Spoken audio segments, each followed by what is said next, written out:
Welcome, everyone. We're here with Madre Jaguar on the Modern Witches podcast and YouTube channel. We're so excited to be having this conversation about magic today. I am your host, Casey Zabala. My pronouns are she, her, and I am beaming to you all from the indigenous lands of the Shasta and Minimum-Wintu people. And I'm excited to hear what you think about our conversation. So feel free to comment and ask questions. And if you could introduce yourself, Jaguar, we'd love to hear from you. Hi, Casey. First of all, thank you so much for inviting me and for having me here. It's an honor to be able to share and talk about something that I'm very passionate about. My name is Madre Jaguar. And currently I am in Teposteco territory in Morelos, Mexico. I am a clairvoyant, tarot reader, intuitive artist, birth doula, Reiki practitioner and teacher, and currently studying curanderismo. And amazing. Hello, everybody. Welcome, welcome. We're so excited to have you here. I would love to just dive right in and sort of ask, when did you sort of realize your connection with magic or your understanding of magic as a central part of your life? Well, when I think about that, I think of myself as a child. I was that weird kid that loved spending hours in nature, just gazing at flowers. I remember telling people that flowers had messages for us. And so I feel like it's always been a part of who I am, but I do have to say that around 7, 8 years old, I kind of closed that door to my magic, my intuitive side, my connection to my spirit guides. Because the narrative around me was that I was making it up. And so I remember there was a point where I felt almost crazy because this world was very real for me, but all the adults around me were telling me that I was imagining it or that I was making it up. And so I went to art school, and when I was around 19 years old, I ate magic mushrooms for the first time, and that was a very powerful experience for me, where I realized that I was this very ancient soul in the body of a 19-year-old. And after that, I started consciously opening the door again to my intuition, wanting to connect to my guides. And I have to say that it took about 10 years until I was finally on the path that I'm on.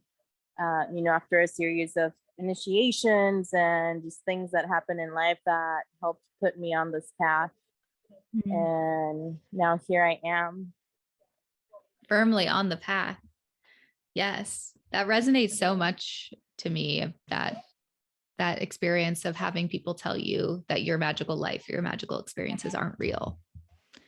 Yeah. Happens to so many. And, we all have this magic. We all carry our own medicine. We all are intuitive in some way or another. So I feel like a lot of the work that I do now is precisely about empowering people to understand that whatever they see in me is something that is within them and that they can develop it too. Because I wish that someone would have been there from the beginning, letting me know, yeah, this is real. What you are perceiving is valid. Because I think about it and I'm like, I can only imagine where I would be now or who I would be, but also understanding that it was all part of my own personal journey and part of my process. Right. Yeah, you spoke of initiations, and sometimes I think of those moments where we fall off the path or kind of wander away from our beliefs. That's sort of an initiation of some kind, or some experience that is teaching us about our path on some level. Right. In my case, it came through loss and grief and death. And, it was something that really, it was shocking at the time, but now I see the the beauty of it and the value of it.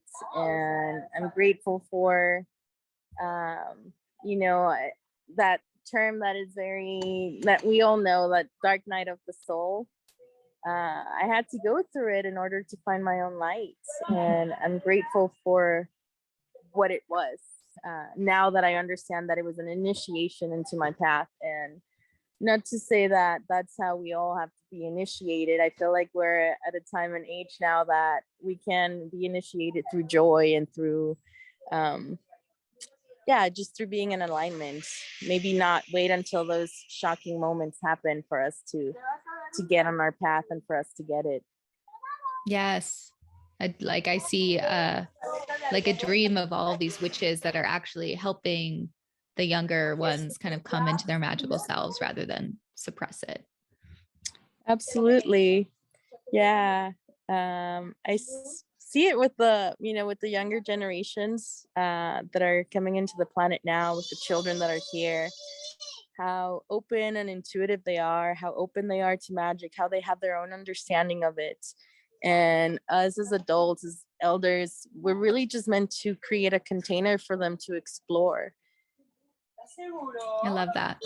Is that part of your work that you're doing as a doula? I feel like it kind of comes with that territory. I'm a birth keeper, so I usher them in. I'm there holding space as they are born. And recently I'm surrounded by community that has children. And so I get to be the fairy godparent, right? And I get to be there to support them and also to observe and to learn from them. And I'm just amazed and feeling a lot of hope for the planet because of these kids. I love that. I'm curious, what was a magical tool or sort of practice that really helped you open back up that door as you were talking about? Tarot. I was gifted my first tarot deck at 19. And so it was like this fun game that I used to play with my friends of, let me pull some cards for you. Let's ask some questions. And that's where it started. I eventually started calling in sick at work. I used to work for an office, and I would go to a yoga studio and just do readings by donation. And I would daydream. I wish that this is what I was doing for a living. And now here I am, but many, many years later, and that's exactly what I do for a living. And it's something that I love, something that is very fulfilling. I love that. Mm-hmm. It's such a beautiful, tarot is such a beautiful gateway, I feel like, to connecting with spirit. Yeah. And, I feel like, going back to children, I have a lot of tarot decks and they love pulling the tarot decks and they just love looking at the images. And then we play tarot. We say, okay, we're going to ask a question. And then they pull the cards themselves and they just look at the pictures and they make up their own stories. And so it's really amazing for me to see how they just get it. And without anyone telling them the meanings of or like specific meanings of the cards, they're just looking at the images and they're creating their own stories and channeling messages. So potent. Yeah. That's so cool. And I'm curious, how did your own lineage come into play with your spiritual unfolding? Well, my grandmother, she was really connected to plants and animals, and she was the person that taught me to sing to plants and taught me that you can use plants to heal pretty much anything from a bellyache to a heartache. And, I feel like she was one of those teachers that was there helping me connect to nature, helping me listen to myself, helping me follow my intuition. And so after she passed away, I remember looking at myself in the mirror and seeing her in me for the first time, like seeing my factions and realizing, oh, my grandmother is within me, like she's always with me. And so that made me want to learn more about my lineage, more about the family history, and learn more about our own practices, our own magic, our own rituals, and our own medicine.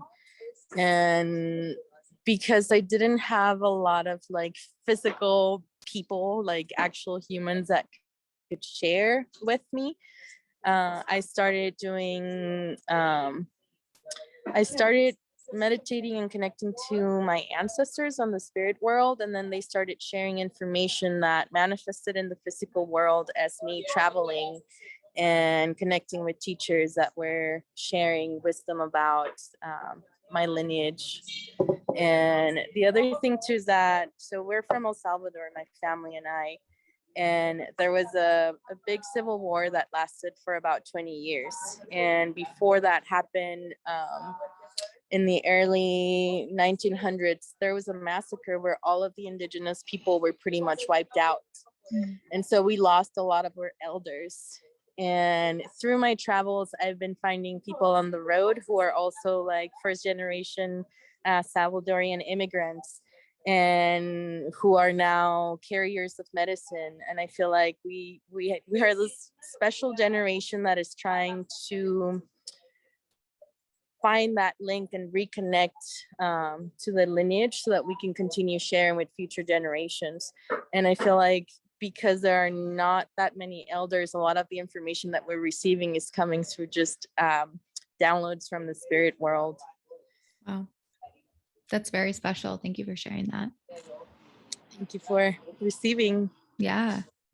I feel like it's an important thing to share with witches and magical beings, particularly those who might not have like records of their ancestry, ways to, you know, really do that connection work through spirit, and how valid and sacred that is, really. Yeah. I feel like setting the intention and then creating space to connect and to explore, remembering that everything that we're perceiving in reality originates on the spiritual plane, right? So when you receive information on the spiritual plane, it's then going to manifest into physical reality.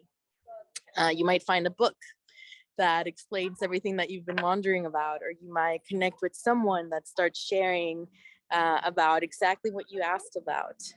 And that's magic. That is magic. Yes. Yeah. I'm curious. I'm asking everyone on our podcast about their own definition of magic. Do you have a definition or an idea about it? The hard thing to define.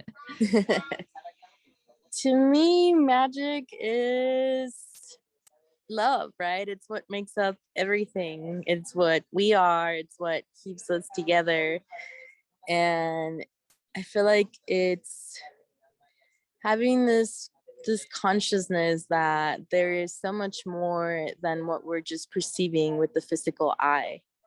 You know, that there's about 99% that we can't necessarily see with our physical eyes, but that we can feel and that we can experience. Yeah. Oh, I love that. That's beautiful. Yeah. I definitely feel like magic is like a connecting principle. Yeah. Yeah. It's the stuff that makes up the universe. And when I think of science, to me, science is magic explained. And, you know, we're seeing it now more and more that science is starting to catch up with what we call magic, with things that are maybe not necessarily tangible, but it's, you know, I feel like we live in really interesting times where now science is like exploring what we call magic and kind of breaking it down. Yeah, absolutely. It'd be cool if there was like another wave of, I don't know, like a scientific revolution 3.0 or wherever we're at with that really incorporates the magic. Yeah, like maybe let's set that intention for a bridge to be created so that magic and science go hand in hand and they don't have to fight each other. I love that. But to understand that they're complementary, right? Mm-hmm. Yes, may it be so, for sure. Yeah. And how do you feel? I mean, we're talking about science and magic, but how do you feel as like a modern person practicing, ancient medicine and ancient magics? To me, I feel like it's a way to live a more balanced and more harmonious life because, there's so much technology that can be very distracting and that can be addictive. I feel like, my practices center a lot around nature. And so it's a way for me to not constantly be on the phone or to not constantly be seeking for answers outside of myself. But when I connect with nature is an invitation to actually connect with myself. And Mm. so practicing magic in the modern world is just a way of reconnecting with that love. It's a way of reclaiming my power and not giving it away. And it's a way to navigate a reality that can sometimes be very chaotic and draining, you know? Mhm. Absolutely. So, I feel like once I accepted that this was my path and that this is part of my service to the world, my life started making a lot more sense. Hmm. Yeah, I'm curious. The question around like boundaries is coming up as I'm listening to you. I'm wondering, like, how do you practice boundary work in order to stay in your power? I'm very discerning about where I'm investing energy or who I'm investing and sharing energy with. I've come to understand that as someone that is very sensitive to energy, if I'm gonna meet with someone, it's not gonna be at a bar or at a very loud party, but it's gonna be maybe at a park or drinking tea or coffee somewhere. I've In terms of boundaries, I've learned to really listen to all of me, my physical body, whether I need to pee or I need to sit down, which sometimes we don't even pay attention to that, right? We have to pee and we hold it for who knows how long.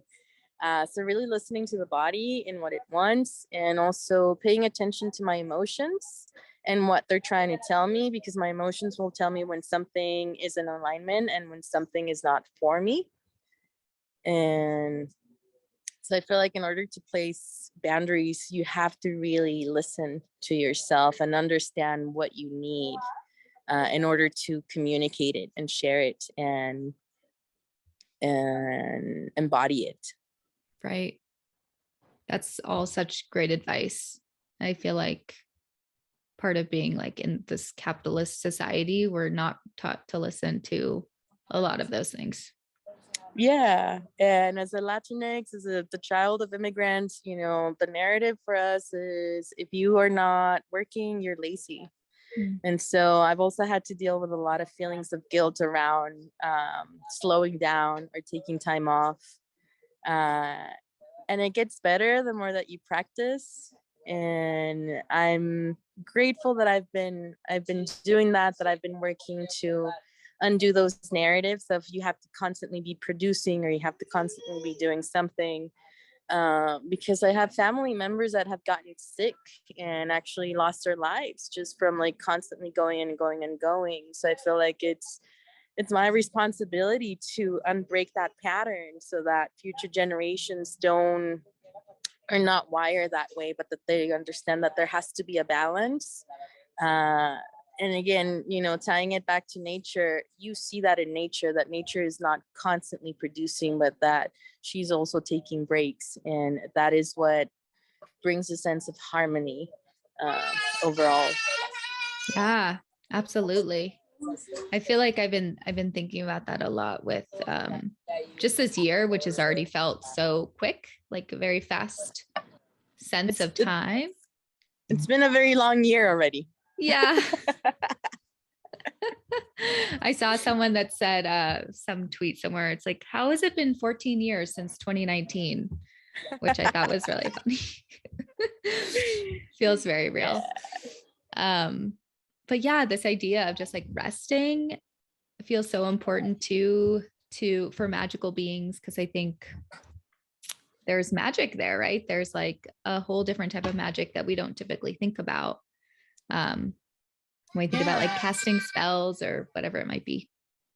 Yeah, and I talk to a lot of people, and I've noticed for myself and for other people that I've talked to that whenever we're feeling confused or unsure of which way to go or what the next step to take is,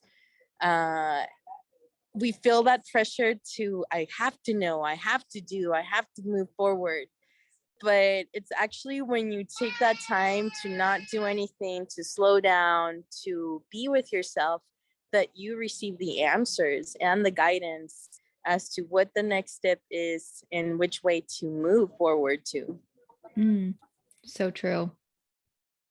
Yeah. But it's hard to tell people that sometimes. I feel like there's a lot of resistance to that idea. Well, it's revolutionary, right? Because we're going against everything that we have been indoctrinated to do. But this is the revolution that I want to be putting my love and my energy into. I call it the peaceful revolution, which is a reclaiming of our autonomy. It's a reclaiming of our bodies, like understanding that we know our bodies better than anybody else, and that if we need to rest, we have to rest. Yeah, absolutely. It's very real. I'm on the peaceful revolution train with you.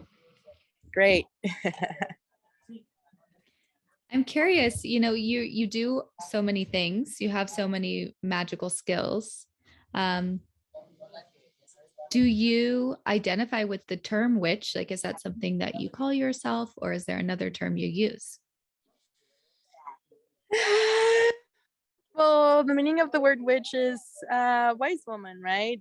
Someone that is connected to nature, someone that communicates with trees and animals and plants. And in that sense, yes, I resonate with that. I am, I wouldn't say I'm a wise person, but I feel like I'm forever a student. I'm always wanting to learn. I'm always seeking to understand.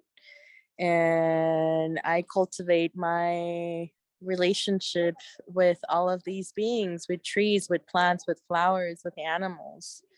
And I feel like, yeah.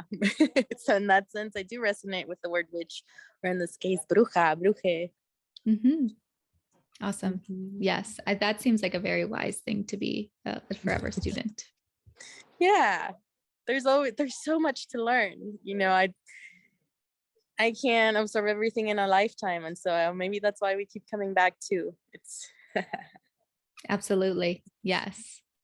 Yeah, I think of like all the things we could learn, and sometimes it gets overwhelming in a good way, like in like a miraculous way, Yeah.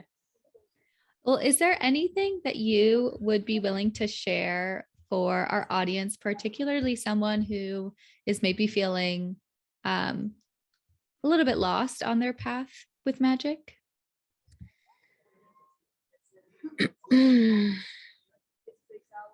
Create space to be with yourself, to listen to yourself.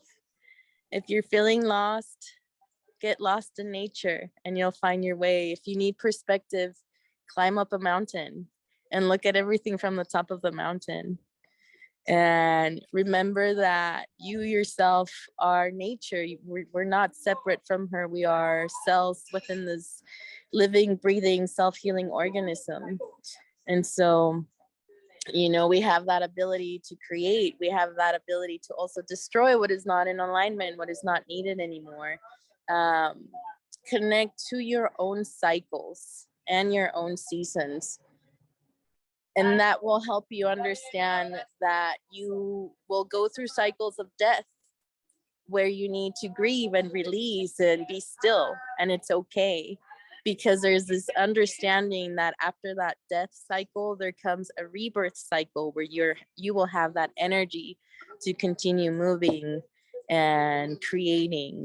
And so just really take time to listen to yourself and use your joy as the navigating system. What brings you joy? What inspires you? What feeds your fire?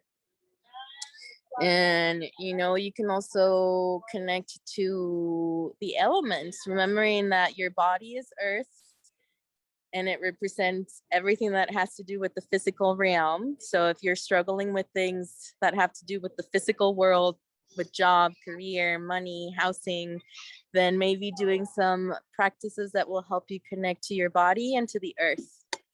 And remembering that your spirit is fire. So if you feel like that fire is dim, or that you can't feel your own fire, that you need that fire to burn a little brighter to illuminate your path, and actually sit down and build a fire and notice what happens when you build that fire. Are you struggling to build that fire? That it light easily? Did you have to call someone to help you light that fire? Because that will also show you how to activate your own fire. Remembering that the air in our lungs is what keeps us alive, right? So, and it's what's connecting us to the spirit world. When you breathe in, you're connecting to life. When you breathe out, you're remembering that you're going back to the spirit realm. So using your breath to come back to yourself, to surrender to the moment, to be present, and to accept death, which I feel like it's something that we try to keep away, but in reality, death is always like walking beside us and walking us home. And then remembering that you're water, so your emotions are teaching you how to flow, which way to flow. Remembering that as water, you have the power to be a nurturing presence in the planet, but that you also have that strength and that fierceness of the ocean to just, Yeah. Oh, that's beautiful. I think that's such an important thing to remember, especially now when there is so much like illusion of separateness. To come back to the elements within us is a super powerful practice. Yeah. And after you do those practices of connecting to the elements within you, calling in community, calling in support, becoming a resource for someone, being that support system for someone else, and weaving community. I feel like that is, especially these times that we're living through of very rapid transformation and change. We have to remember that as human beings, we survive and we thrive by being in community. And I feel like there's this narrative of survival of the fittest that we've all been told. We've all been sold the story of survival of the fittest, the strongest one wins and will survive. And that is a lie. Humans actually survive and thrive when we work together in community. Yes. Which confluences that, if you feel like, if you're out there and you're listening and you feel like, well, I don't know anybody, I don't have community, I don't have friends, here's this platform that is a global platform, because we're able to connect. We're able to use this technology to connect and to find other kindred spirits. So just put that intention out there and be open to receive. Yes. Thank you so much. We're so excited to have you as a part of our community. It's such a delight, and you're such a beautiful resource. Thank you so much. I'm honored and so grateful to be a part of this community, and for all of the connections that have been made over the years, and all of the wonderful witches and magical beings that I've connected with and that I love now. Oh, well, thank you so much. Sending you so much love. And it's been so beautiful to kind of connect with you in this way and hear all the beautiful noises of your community around you. It's been really joyful. So thank you for that. Oh, thank you so much. My pleasure. And sending love to everyone. Until we meet again.